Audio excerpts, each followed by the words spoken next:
two things. I've been racking my brain here in the last few minutes here to kind of think about the last couple of things I wanted to ask you. And one is about Schollander.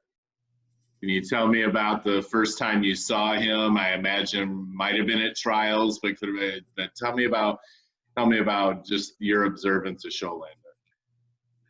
Yeah, I didn't see right away. A lot of times when they had the high school list of All-Americans, but I could see when I finally saw the list that I was always right there just under Schollander in like the high school All-American. You know, he was ahead of me a little bit in the 50 freestyle and a little bit more in the 100 freestyle. And then backstroke, he was ahead of me by, you know, a small amount. So I kept seeing his name. And then every once in a while, I would see some events, filmed from some of his events. So by the time I got to the meet and saw him, obviously the guy's impressive. His strokes were absolutely beautiful strokes.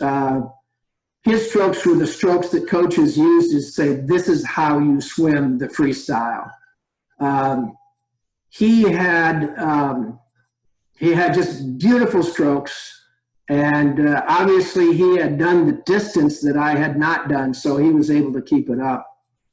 But when I got to the meets and Don was there, I would keep my eye on him.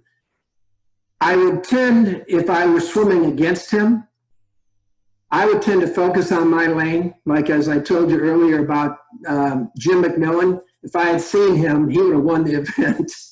I'm certain if I were next to Don Schollander and seen him, I probably would have lost. Now, the thing is that he was always just that much better, but certainly to be admired. Certainly to be admired.